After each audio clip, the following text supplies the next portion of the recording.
Hello everybody. So today we're going to be looking at Unit 18, which is Introduction to Autistic Spectrum Condition.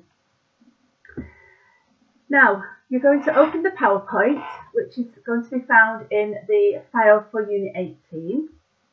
You're going to use your workbook, and your workbook will be, again, it's Unit 18, Introduction to Autistic Spectrum.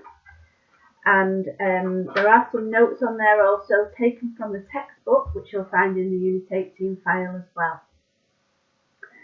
So by the end of this unit, you will have or you will know the importance of a person-centered approach for a person with autistic spectrum condition. You will understand the concept of autistic spectrum condition.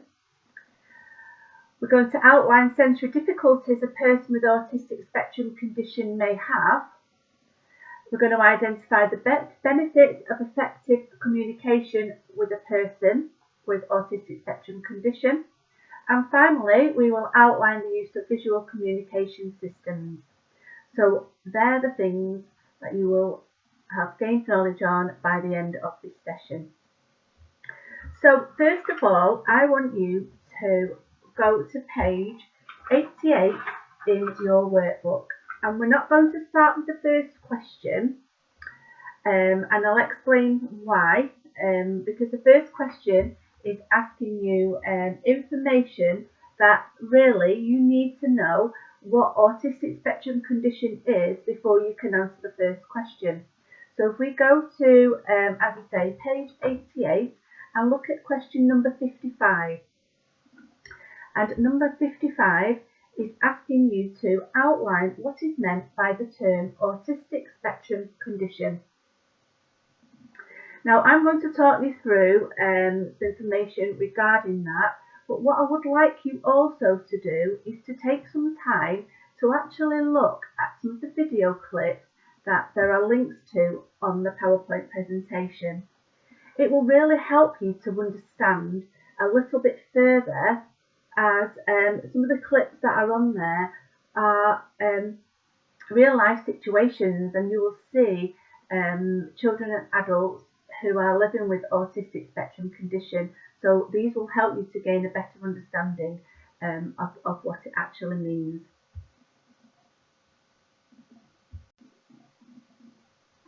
So you will see on the slide that it says autism is a lifelong development disability that affects how people perceive the world and interact with others. Autistic people see, hear and feel the world differently to other people. Now this is taken from the autism.org UK website. Again, more information for you. Have a look on that website, and again you can find out so much more about the autistic spectrum condition by looking on that website. So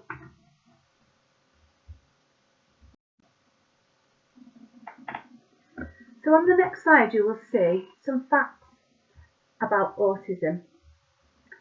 So if you are autistic, you are autistic for life. Autism is not an illness or a disease and cannot be cured. Often people feel autistic is a fundamental aspect of their identity, which means we must celebrate diversity. Now, we've talked about diversity when we looked at Unit 5, when we looked at equality, and diversity is about differences, and that we are all different, and that what it says there is we must celebrate diversity, we must celebrate differences. Autism is a spectrum condition. All autistic people share certain difficulties, but being autistic will affect them in different ways. As I say, we're all different, and people with this condition have differences with the condition as well.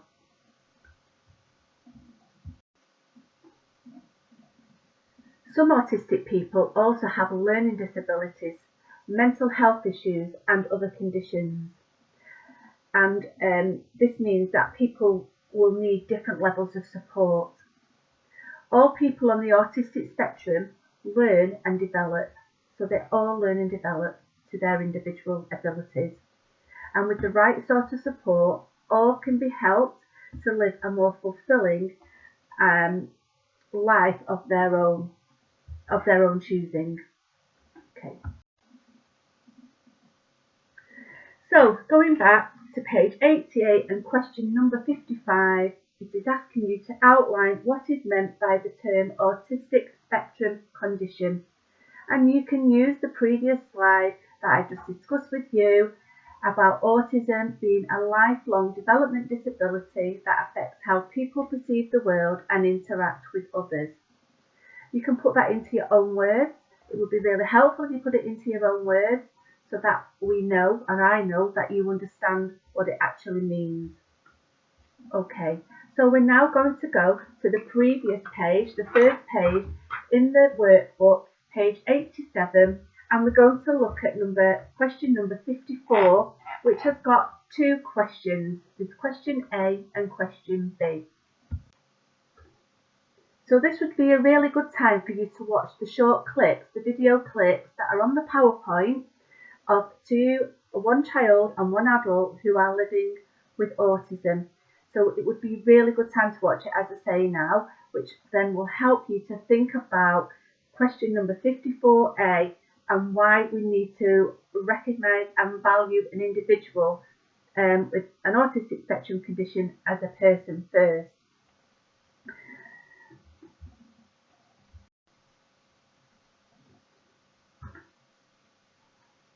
So from the two videos that you've watched, I'm sure you will see that the adults and the children living with autism enjoy being able to be themselves, and that is really important. We need to appreciate them, let them have their own choices, let them be themselves, and this will help with their well-being and recognising them for who they are and not just about their disability. Okay? And it's really important that when we are talking about somebody or to somebody, that, when we're saying, we say a person with autism, a person with a disability, a child with autistic spectrum condition, an adult who uses a wheelchair. It's really important that we speak about people in that way rather than saying a disabled person, an autistic child, a wheelchair user. This is showing that you respect them for the person who they are, and it stops them being labelled. If we do label people, it takes away the person being who they are. And for example, I wouldn't want to be called the girl with the brown hair. I'd rather be known by my name. My name's Jackie. My actual name is Jacqueline. However, my preferred choice of name is Jackie. So that's another reason, it's important that we do find out the individual needs and preferences that will help support that person further, which is the next question, question B, and looking at examples of how we can use person-centered approach when working with those individuals. So I'm going to give you an example for the first question. Remember to use the question to start your answer. So, for example, it is important to recognise and value an individual with autistic spectrum condition as a person first, because it shows that you respect the person and recognise them as an individual, and it prevents the person from feeling labelled. So there's one example that you can use, but put it into your own words, and you can add to that as well with your own ideas from the discussions that we've had and from some of the slides on the PowerPoint presentation. So the next question is asking us to give 4 examples of how to use person-centered approach when working with individuals with an autistic spectrum condition. Now, we've already looked on Unit 7 at person-centered support. So, it's leading on from that. but looking more specifically at individuals with autistic spectrum condition. So as I mentioned earlier, it would be really important to find out individuals' preferred use of their name. So find out all their needs, their language, their needs, their preferences, finding out what would be their preferred choice of name. Now, you would be able to find this out from the individual, or you might need to find it out from a member of their family if they're not able to communicate with you at that time to tell you that. Another example that you could use, and we're going to look at this a little bit further, and that's on the next question, but it's about finding out what might trigger different types of behaviour. As I say, we'll look at it in a moment, and then you might want to come back to this question as well, just to put something more into your answer. But children and adults living with autistic spectrum condition there may be things that trigger certain types of behaviour.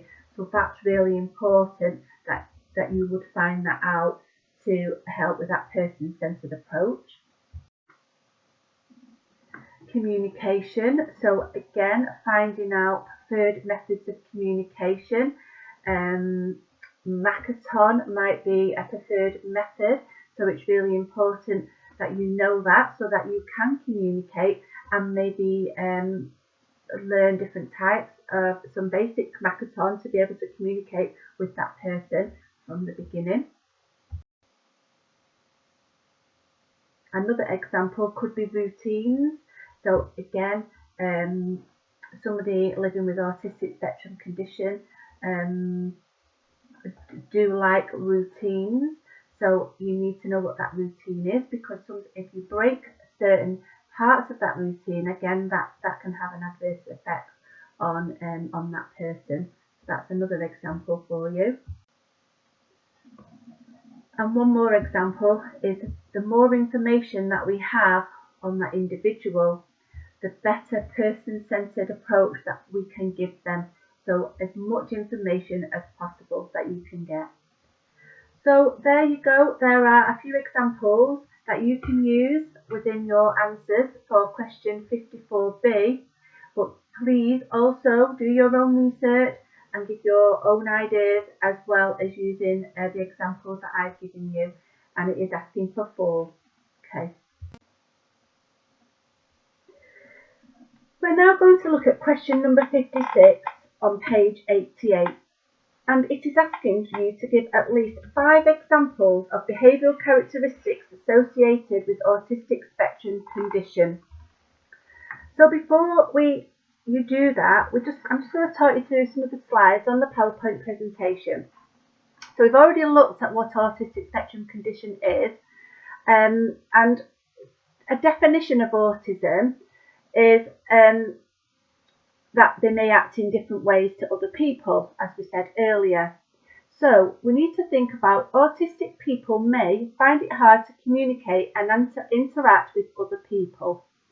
They may find it hard to understand how other people think or feel. They may find things like bright lights or loud noises overwhelming, stressful or uncomfortable. They may get anxious or upset about unfamiliar situations and social events. They may take longer to understand information, and they do or think the same things over and over. So it's really important that you understand this.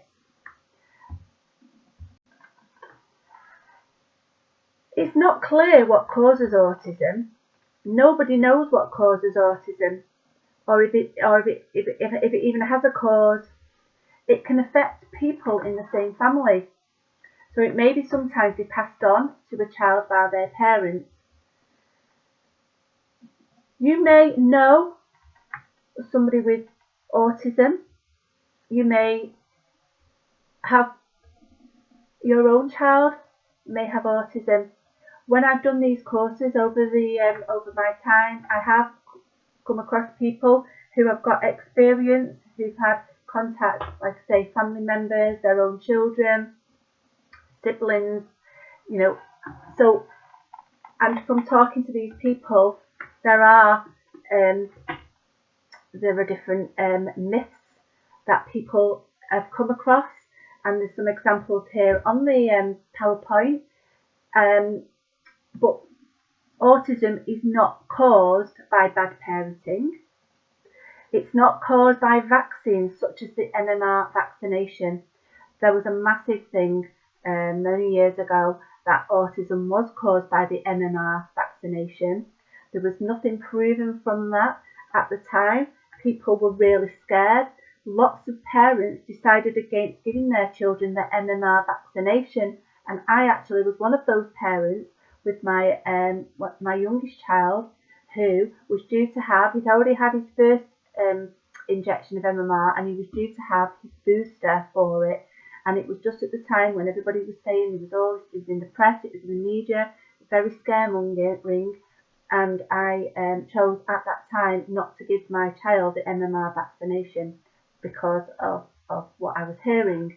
However, I used to go to a toddler group with my child, like a drop-in parent toddler group, and one day we got information that one of the children at the toddler group had been diagnosed with measles. Now, measles itself is a life-threatening condition. It can cause a lot of damage to children, and this really frightened me, and I decided at that time I was going to vaccinate my child. And as I say, since that time, it's been proven that it doesn't. So you might still hear people saying it, but it actually doesn't cause autism. You often hear, sometimes people will say it's the diet, and an infection can spread to other people, but autism is not caused by any of those. You also often hear people saying that autistic people are really talented. So are they? Well, no, not necessarily. Autistic people can have any level of intelligence. Some autistic people have an average or an above average intelligence, and some autistic people have a learning disability. This means that they may find it hard to look after themselves and need help with daily life. People with autistic spectrum condition are all different. Not everyone with autistic spectrum condition will display the same behaviours. And this brings us to question 56 of the behavioural characteristics that are associated with autistic spectrum condition. So there are some examples on there, and as I say, do some research, some further research. You might have an experience, like I said as well, with family members, friends.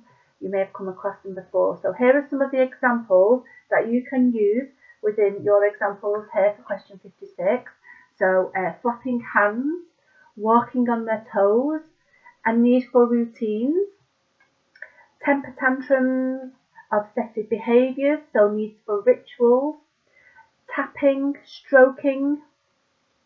There is a really good series that was on the TV, I think it was last year. It's called The A Word, and again, that's something that I'd really recommend. Have a look. It's a drama. It's about a little boy who's been diagnosed with autism, and it's about him and how his parents are coping and managing and getting to grips with the diagnostic. So again, there's a lot of behaviours that you'll see with the little boy who's in that series, the A Word. The need for rituals is one of the ones that's really highlighted. When he goes into school, he has to open the door, close it, and then open it again before he walks through.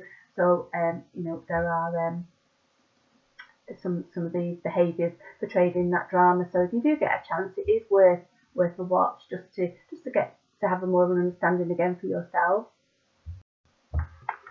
So you can use some of those examples or some of your own to answer question number 56.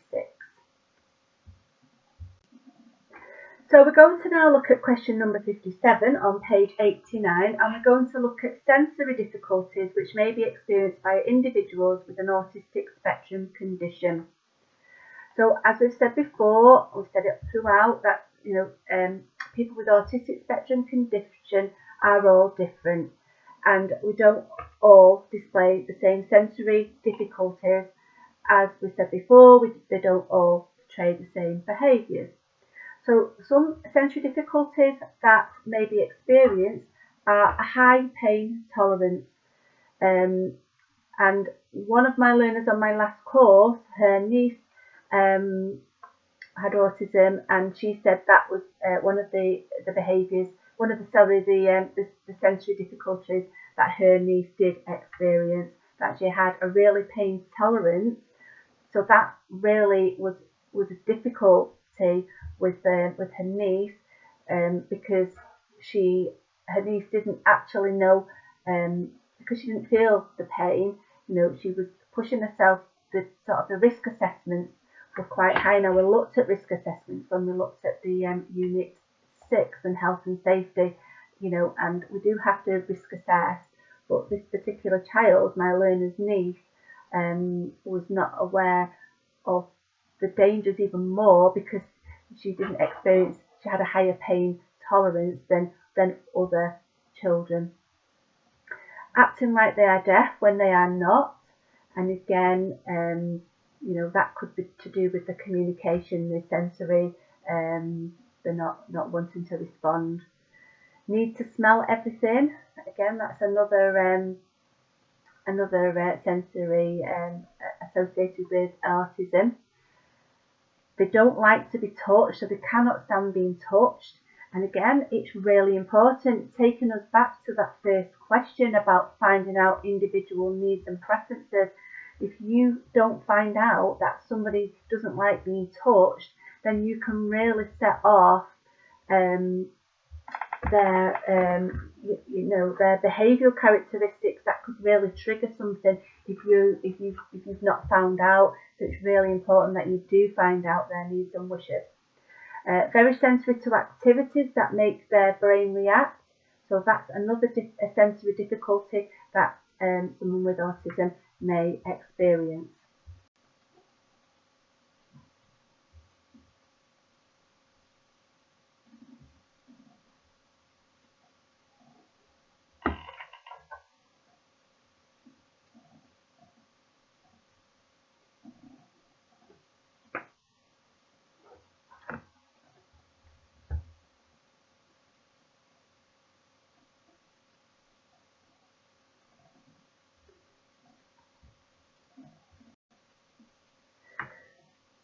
So you can use some of those examples to answer question 57. Okay, and as I say, just make sure, like I said before, make sure you use the question to start your answer, to put it in the sentence. So we're now going to look at question number 58, which is also on page 89. And this question is asking us to outline the importance of preparation, planning and routines for individuals.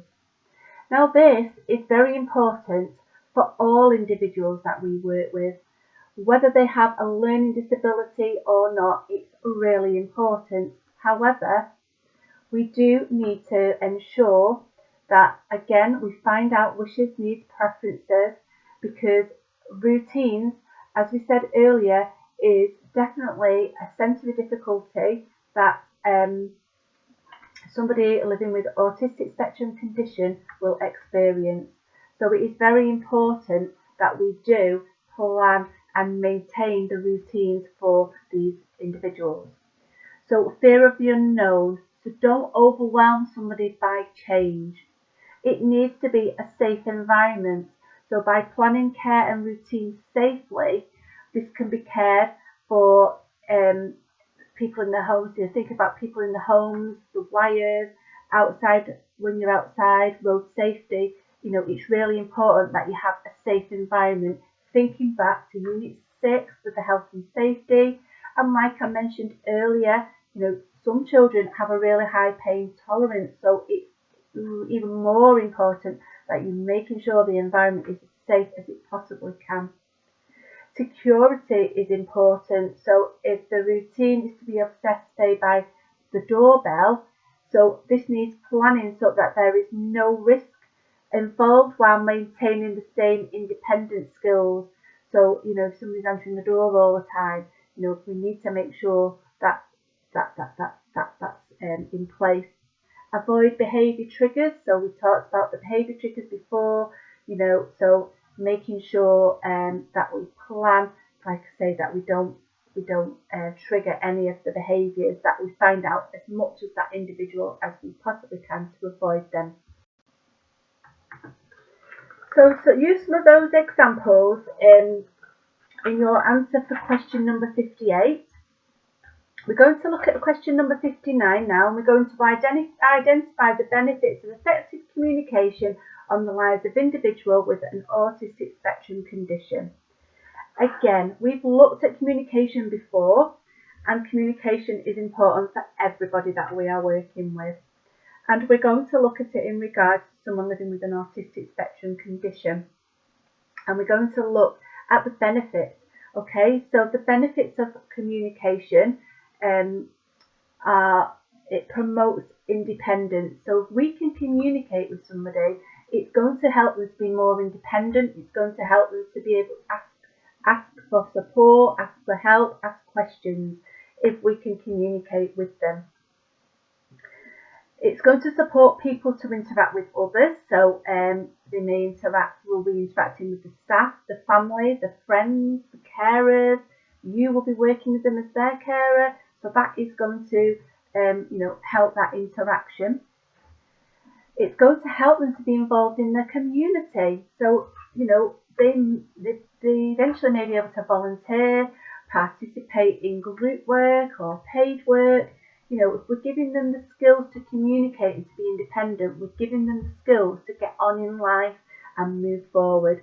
We said earlier, autistic spectrum condition is different for everybody. It can affect individuals in different ways, and there are no reasons why that individuals cannot develop and grow up in a world where they can, show their full potential and be involved in a paid voluntary work. It's really important that that we support that and we encourage that. It also supports behaviour. So by communicating somebody, it can be less frustrating. We said about triggers earlier on, what can trigger, and if we can communicate in the best way for that individual, then actually that will help them to feel less frustrated. So there are some of the benefits of effective communication to help support your answer for question number 59. We're now going to look at question number 60, which is still on page 90, and we're going to look at examples of different methods of communication that can be used where individuals have difficulty with spoken language. We looked at communication in one of our other units, so we may have focused on some of these already. So we'll look at the slide, and there are some examples on the slide. And so, for example, Picture Exchange Communication Service, which will be sometimes called, is known as PECS. So PECS.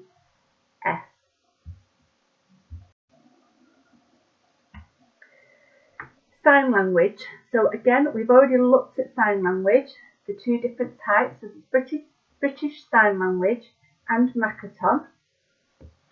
And communication boards is another form of a method of communication. Cue cards, conversation books, picture timetables.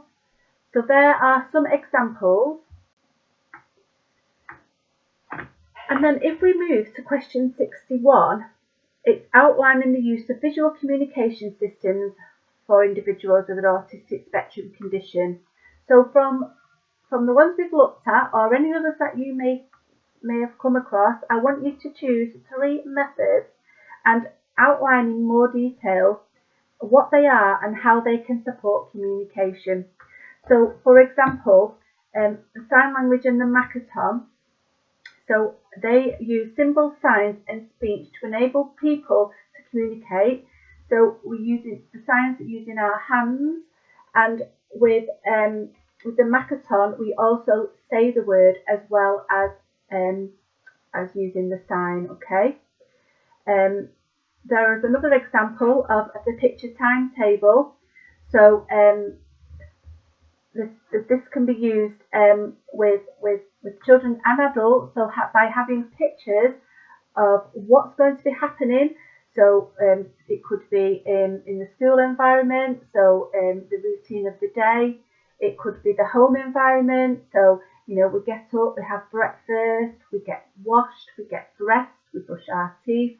So the picture timetable, you will develop the pictures to do the timetable for the daily event, or you know, the actual event that it's happening at that time. So I would like you to have a look at one more of the method, do some research yourselves, and then obviously complete question 61 with the 3 methods that you are going to use for those answers.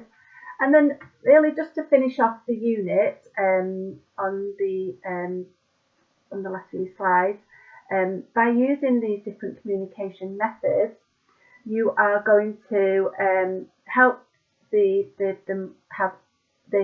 people with the autistic spectrum condition. You're going to support them having a better communication skills, be able to tell you what's upsetting them. It builds on the strengths of the individuals.